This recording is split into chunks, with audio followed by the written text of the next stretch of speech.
Media গ্ৰুপৰ আজিৰ অনুষ্ঠানত চাই মই সঁচাকৈ অভিভূত হৈছোঁ। ৰামধেনু বঁটা, এই ৰামধেনু বঁটা সঁচাকৈ এক অসমৰ জাতীয় জীৱনৰ এক গুৰুত্বপূৰ্ণ বঁটা আৰু এই বঁটা গ্ৰহণ কৰিবলৈ পাই মই সঁচাকৈ আজি অভিভূত হৈছোঁ। লগে লগে এক দায়িত্ব বাঢ়িল সমাজৰ প্ৰতি, অসমীয়া জাতিটোৰ প্ৰতি। আৰু সেইকাৰণে কৈছোঁ যে বিহগী কবি ৰঘুনাথ চৌধুৰী মোৰ প্ৰিয় কবি আৰু তেওঁৰ জন্মস্থানত আহি আজি এই বঁটা ল'ব পাই মই সঁচাকৈ আনন্দিত হৈছোঁ। আৰু মই আজিয়ে কথা দিছোঁ যে অসমীয়া জাতিৰ কাৰণে, অসমীয়া কৃষ্টি সংস্কৃতিৰ কাৰণে নিজৰ প্ৰতিভা, নিজৰ আশা, নিজৰ আকাংক্ষা আৰু নিজৰ মনোবলেৰে যিখিনি পাৰোঁ কৰি যাবৰ কাৰণে মই আজি দৃঢ় প্ৰতিজ্ঞ। গতিকে অসমীয়া জাতিটো যিমান দিনলৈকে জীয়াই থাকিব, অসমীয়া মানুহ যেতিয়ালৈকে জীয়াই থাকিব, তেতিয়ালৈকে অসমীয়া জাতিটোৰ, অসমীয়া কৃষ্টি সংস্কৃতিক জীয়াই ৰাখিব লগাৰ আৰু জীয়াই ৰখাৰ দায়িত্ব আমাৰ। আৰু সেইটো কাৰণেই কৈছোঁ আজিৰ এই দিনটোত আহি এটাই কথাই প্ৰতিশ্ৰুতি দিছোঁ যে অসমীয়া মানুহৰ প্ৰতি থকা মোৰ দায়িত্ববোধ, অসমীয়া মানুহৰ প্ৰতি থকা মৰম, অসমীয়া মানুহৰ প্ৰতি থকা শ্ৰদ্ধাখিনিক মই নতশিৰে ল'ম আৰু আগুৱাই যাম। সেই তেওঁলোকৰ যি আশা, তেওঁলোকৰ যি আশীৰ্বাদ, তেওঁলোকৰ যি মৰম, সেইখিনি মূৰত পাতি লৈ। চিকিৎসকৰ লগত মোৰ পেছাত এজন চিকিৎসক আৰু হবিত মই এজন সাংস্কৃতিক কৰ্মী বুলি কৈছোঁ।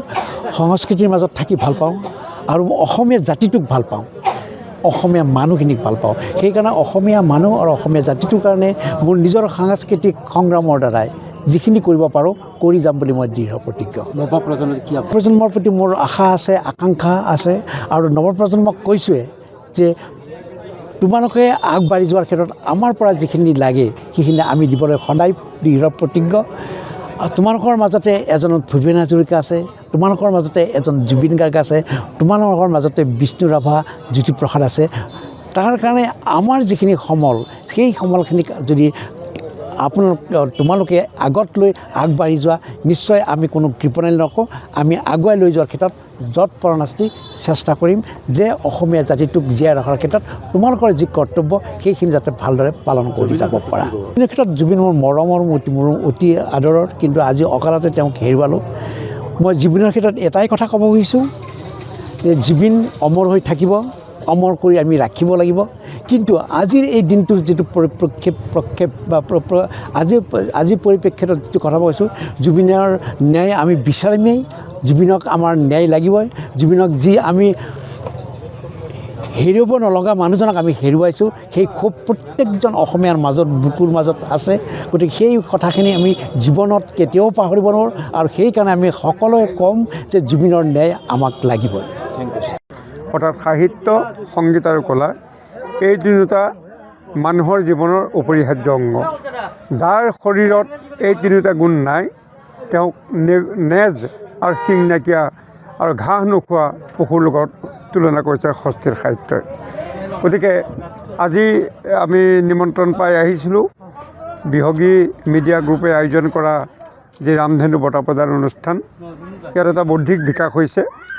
আচলতে সমগ্ৰ নলবাৰী জিলাখনেই হৈছে অসমৰ নৱদ্বীপ।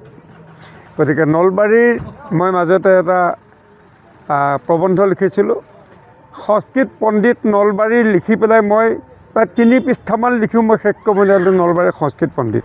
গতিকে এই নলবাৰীৰ যিটো সাহিত্য সংস্কৃতিৰ যিটো চৰ্চা আজিৰ দিন নহয়, পূৰ্বৰে পৰা নলবাৰীৰ ইতিহাস যি বুৰঞ্জী সকলোকে আপ্লুত কৰে, আমাকো আপ্লুত কৰে।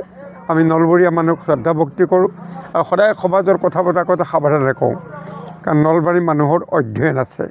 গতিকে আজি এই অনুষ্ঠানত আহি অতিশয় আনন্দিত হ'লোঁ। ইয়াত জ্ঞানৰ বিকাশ হৈছে, এখন স্মৃতিগ্ৰন্থ উন্মোচন আমাক দায়িত্ব দিয়া হৈছিল।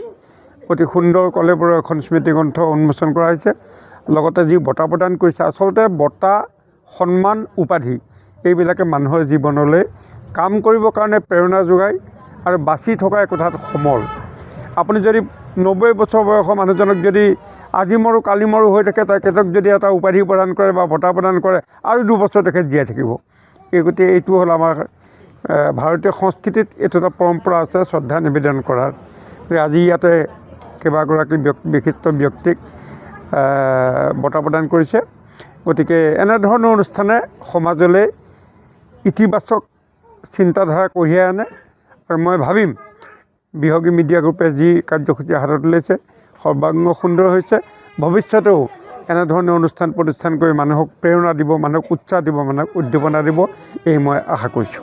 যিকোনো খবৰৰ বাবে যোগাযোগ কৰক 7099017330 লগতে 7099017110 নম্বৰত।